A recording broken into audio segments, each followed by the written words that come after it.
A good way to do this is just get a pal and have that image and literally just point to it and say one of these words.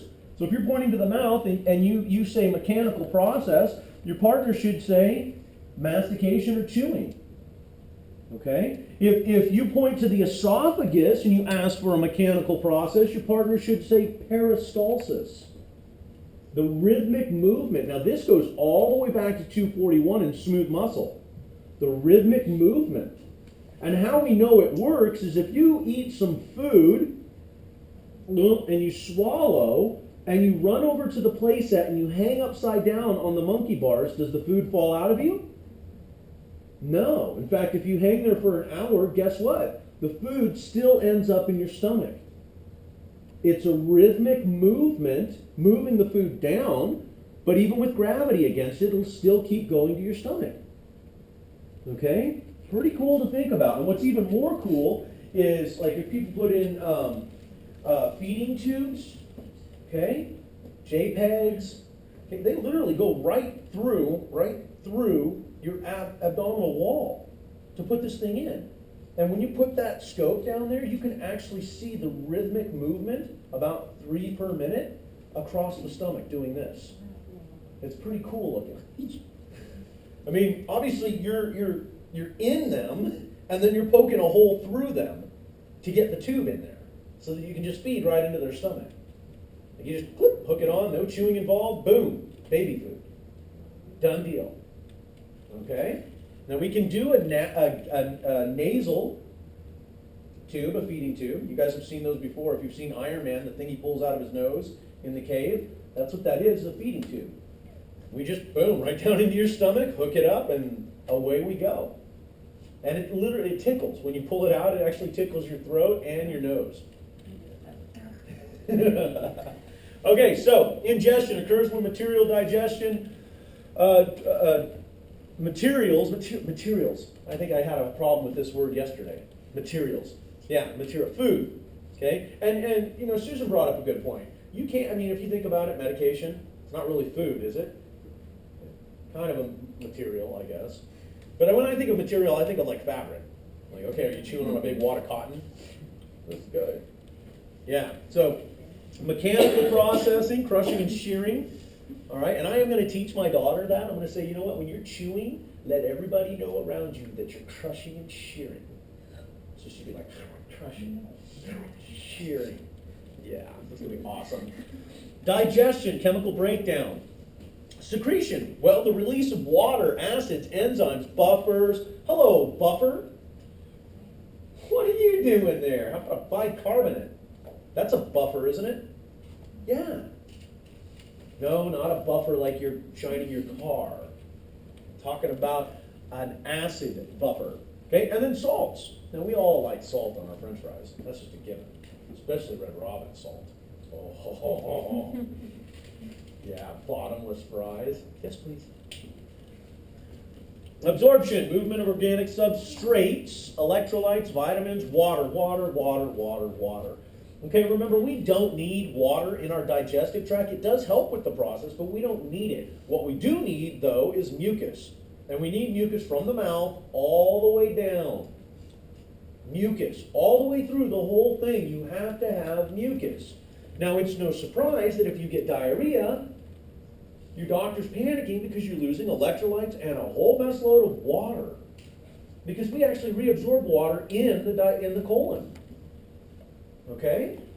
So when we absorb this water, we take it back into the body and reuse it again. If we don't reabsorb it, diarrhea, loose stool, it's gone. We lose that water, and that's why they panic. They're like, drink electrolytes if you have diarrhea. Okay, and I know sometimes it's hard to talk about these things, but it's a health class. It's you know, anatomy, physiology. Biologists, I don't even know how they don't even know how to say diarrhea. They're like, yeah, it's weird. Because it's not one of their long technical terms that they made up that takes you like 3 weeks to learn how to say. Okay? The lining of the digestive tract will safeguard surrounding tissue against corrosive effects of digestive acids and enzymes, mechanical stress, abrasions, bacteria, either ingested with food or that reside inside of you. I like that, reside. Like whole colony with little cabins inside of you, like kick it in your colon. Where are you going? Down to the colon. Colon, hanging out down there. Yeah. Well, let's take a trip back to 241. You guys ready? Stratified squamous epithelium. What is it used for? One more time. It's a lining, yeah. Stratified squamous epithelium, non-keratinized. What's the importance of it? It's in the mouth, yeah. Okay, a couple other places, but the mouth is the one where we're actually, and it's also in the anal canal, so there's a reason for that, because when you defecate, doesn't it abrade the tissue? Right? Yeah, it does. When you eat Captain Crunch, doesn't it abrade your mouth? It does, so it's protection. Stratified squamous epithelium, non-keratinized, is protection. Okay? And you have to think about this. If you have loose stool, it's not a big deal, right? You sit down, you poop, you're good. But if you don't have loose stool and you're constipated, tearing, abrasion, yeah. So, and that's why that tissue's there. Well, let's keep going with this slide. How about simple columnar? Absorption, yes. Longer than it is wide, it's absorption. Yeah, fantastic. Absorption. How about simple cuboidal? Secretion. Yeah, lots of mucus. We've got to have the mucus. It's got to be there.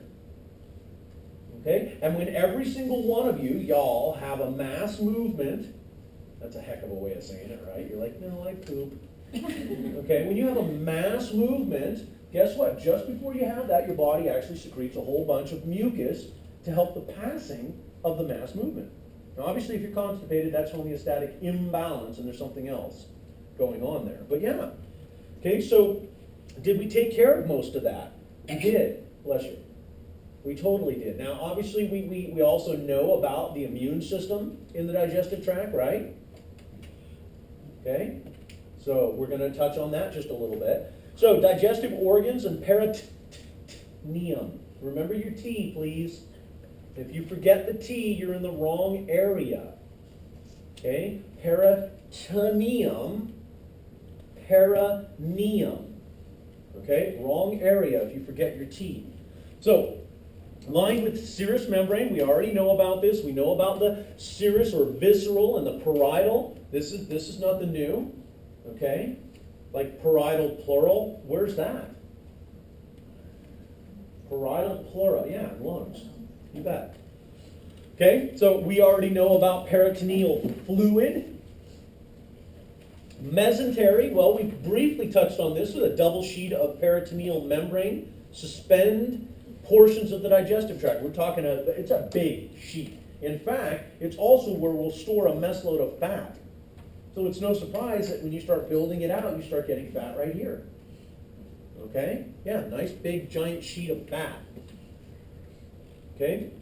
Areolar tissue between the mesothelial surfaces provides access routes. Okay? Stabilize portions of the attached organs, prevents intestines from becoming entangled. Because they're kind of tangly. They kind of are. Okay? If you've ever seen them pull intestines out of an animal before, it's pretty tangly. So this helps hold it all in place. Lesser omentum stabilizes a portion of the stomach. Okay? Dorsal mesentery. You notice I'm just kind of going over that these are just general coverings of the digestive tract. I'm not putting a lot of time and energy into them. You're going to have enough on your hands trying to remember where things are absorbed and broken down. Okay? So adipose tissue in the greater omentum conforms to the shape of the surrounding organs, protects surfaces of the abdomen, yeah. Okay, provides insulation to reduce heat loss. That's great. So when you're looking at your tummy and you're just like, really? Just think positively. Like, I'm not losing heat. Awesome. Like, see all of this? Keeping my heat. That's like just a big ball of insulation. Like, yeah. Awesome. Stores lipids for energy reserve. For energy reserve, that's right. Okay? I personally would rather store my energy reserves in my refrigerator and not right here. But hey, what the heck? You know, portable food. That works out, right? So awesome. So, mesentery proper, again, this is talking about where it is, what it does. Okay? Let's back up a little. Is associated with initial portion of the small intestine, the duodenum, and part of the pancreas. Okay, mesocolon, a mesentery associated with a portion of the large intestines, transverse and sigmoid. You guys surviving back there? Yes, we were just following along in the book, and it says you were talking about the fat, and it's called it a beer belly in the book. Nice. That's what it's done. Yeah, well, you know, men do that. They trade in their six-pack for a keg, and they're happy. They're like, right on. Like, yeah, beer belly. It's in the book? Yeah, for you. Nice. I'm putting that on the test. I'm so going to put that on the test. What is another name for a beer belly? That's awesome. Okay, so this is giving you an idea of where it's at and how it's holding onto the stomach. Again, this is outside of the digestive tract. It's just holding it together, cushioning it, protecting it, energy storage, fuel. Alrighty? Horrible image. This is kind of a horrible image, so let's just disregard that. This one's okay. Okay? Because it's a side view, it's showing you all the movements of where things are, where the stomach is, where the colon is. Because remember, they're not doing this straight up and down, they're doing this. And literally, we come in, we pop into the stomach, and then we start doing this. All the way down to about right here, and then we turn right back around and come up, go across, come down, and drop in. Okay? And that's all got to be held together. And so that's what they're talking about here, how it's all held together. So, histological organization of digestive tract, mucus, submucus, muscularia, and serosa. We've already learned this. You got the biggest majority of this in 242. Okay, we did talk about similarities and some similarities with other areas of the body. Pretty straightforward. So, 4 major layers: mucosa, below the mucosa, submucosa. Muscularis, well, we've got to have smooth muscle, right? We've got to be able to move that bolus of food. And then serosa. So, no big deal here. You guys should know these layers pretty well. And there you go. Now, someone tell me, see all the circular folds there? The circular folds? And then all of those little villi, those little hairs? They're actually really not hairs. What's so important about all these circular folds and how it's got all these little ridges on it? It does help it move, so it's actually going to churn. It's going to move like this. And then what else? Yeah, absorbs a surface area. Massive surface area. Massive, massive surface area. So fantastic. So if we go through this, there's a mucosa, the submucosa, the muscularis, and the serosa, the visceral peritoneum. No big deal. Nothing crazy. It is smooth muscle, so it's going to have that rhythmic effect moving the food along. A little closer look, okay? The villi. There's the villi right there, and these are the ridges, circular fold. So tons and tons of surface area. Tons of surface area. Okay, we have quite a bit of muscular, the muscularis externa, the longitudinal muscle layer, and then there's our serosa.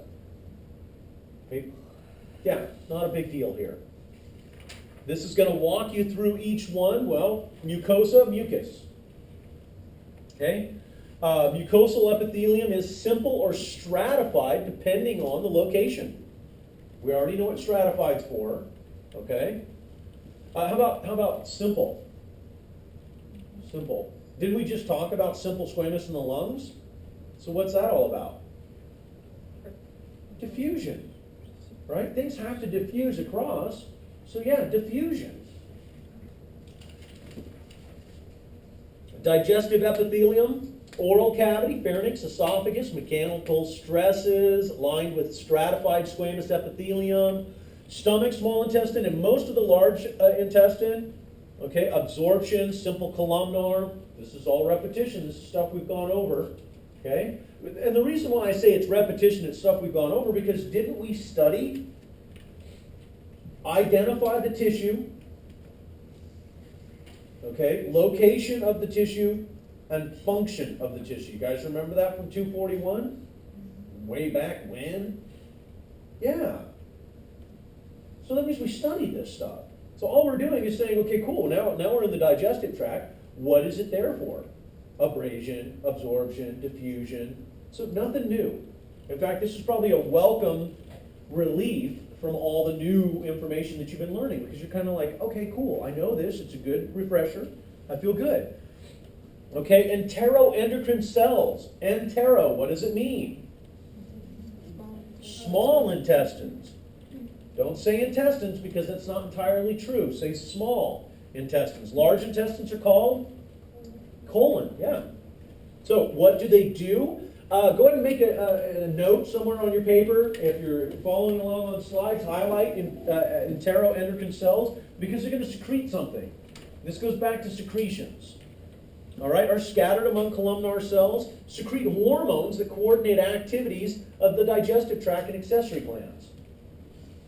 Okay, so they're going to actually help out when we're processing food. Okay, and you've heard me already say bicarbonate. When I talk about bicarbonate, you've heard me talk about bicarbonate. Okay, but then we've got bile. All right, a whole mess load of digestive juices that are not only secreted in the duodenum, but our good old pancreas.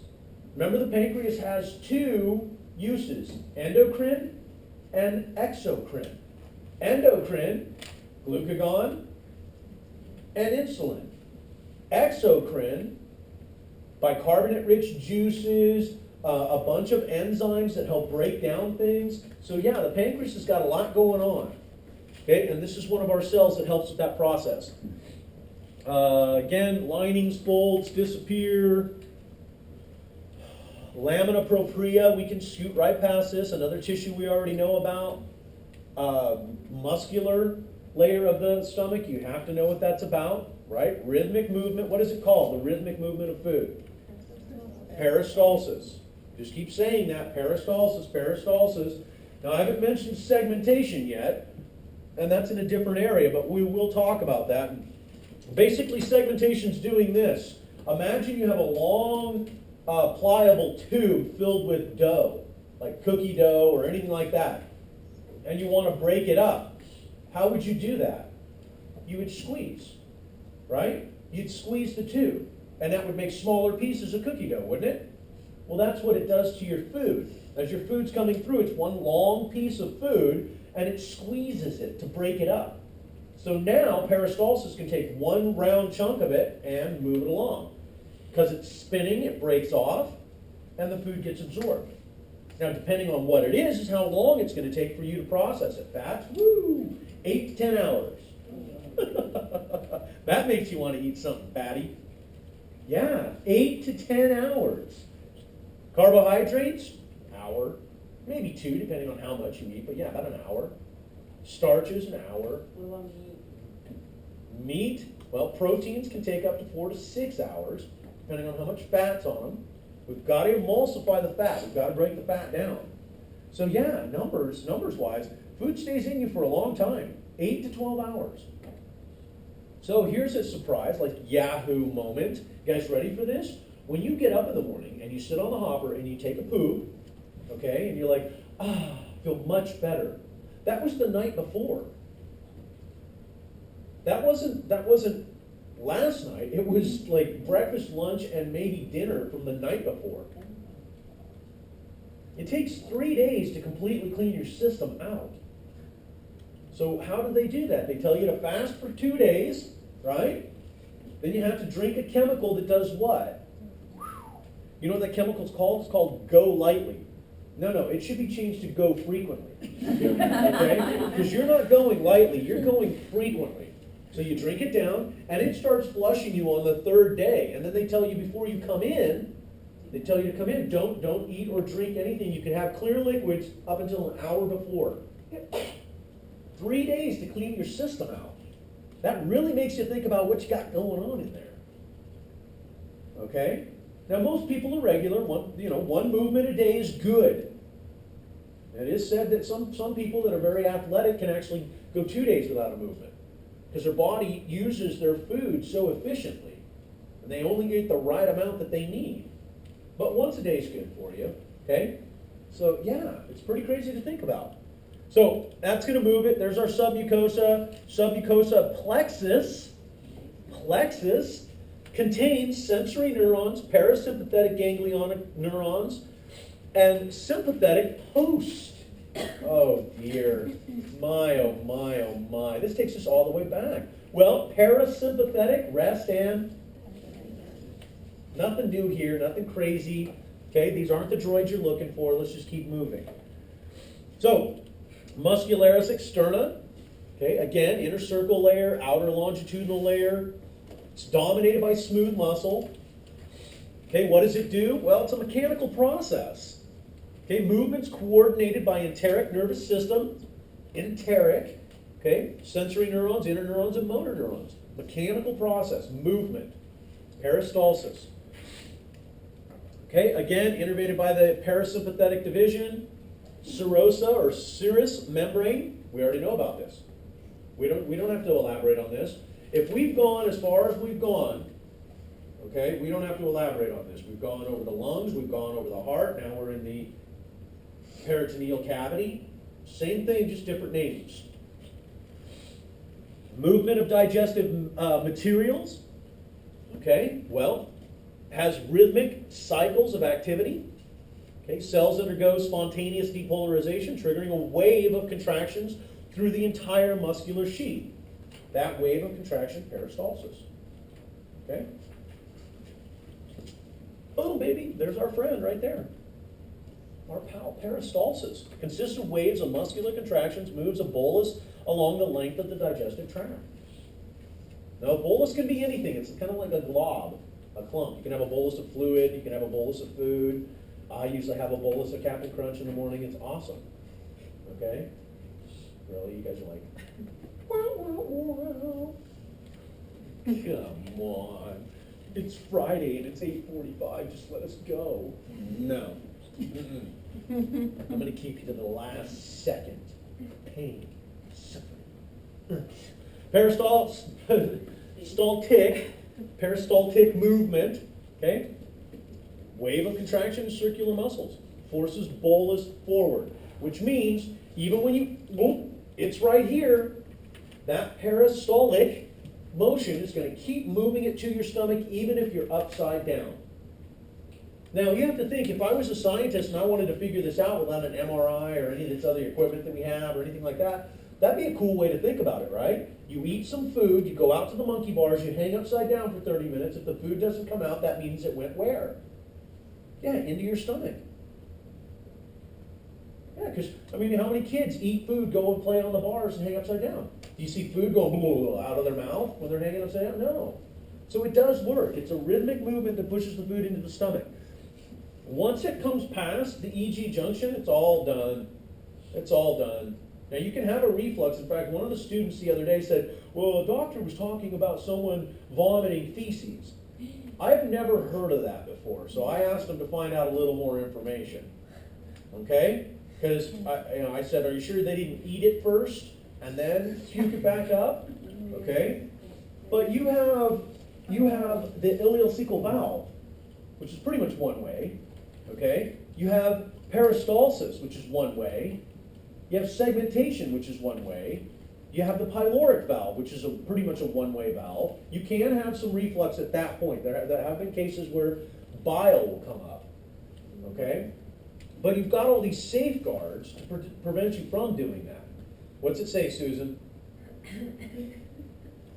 Says fecal vomiting is often a consequence of intestinal obstruction or gastro something. Okay, so in other words, it's backed up. Mm-hmm. Yeah. Basically. Yeah, it's backed up. So you have to think about how much it would take. I said it's about 3 days worth of food. Really? You're backing up 3 days worth of stuff in you? That's grody. So I don't necessarily, I guess they could say fecal vomiting. Would it be fecal? Because it's only considered feces when it's in the colon. It's still considered a bolus of food when it's in the small intestine. So it's still, to me, it's vomiting. So that's an extreme case. Yeah, that's pretty bad. Like, I'm gonna eat another hamburger because I'm gonna back it up so that I have hamburger hanging out my mouth all day. That's gross. Oh, okay, this is what they're from the mouth to the anus. There, we're done. That was it. How fantastic was that? So easy. This is like the easiest chapter ever. Here we go. Mouth, anus, done. Poo! Yeah. Okay, notice the contraction. What is it doing to the bolus? That looks like it's actually shooting it down through, like, there goes the food. Wow. All right, segmentation, the cycle of contraction, churn, and fragments. Fragments the bolus, breaks it up, okay? Mixed contents with the intestinal secretions, does not follow a set pattern. So that when you saw me doing it, I was basically doing this, right? I didn't do this. I did all of this. It's breaking it up, it's moving it around, and peristalsis is moving it one direction, Okay, control of digestive functions. Well, local factors, histamine. What? Oh dear, I thought we were done with that. Really? We have to visit histamine again? Okay, may affect adjacent cells with small segment of the digestive tract. Coordinate response to changing conditions. For example, variations in local pH, chemical, or physical stimuli only affect that area of the tract. So really what they're saying there is this. Histamine, well, inflammation, right? Okay, but it's only affecting where the food is. So if the food's here, it's affecting here. If it's here, it's affecting there. It's not affecting the whole thing. Okay? Neural mechanism, well, let's just say parasympathetic for right now. Let's just keep it easy, okay? Motor neurons, well, we're talking about muscle contraction, motor, output, muscle. Neural mechanism, short reflexes, are responsible for local reflexes, control small segments of the digestive tract, operate entirely outside the CNS. Sensory neurons, motor neurons, interneurons. Okay, we'll stop right there. All right, please take some time to look at the weekly schedule. Who's rocking out? You've got to share it with the class.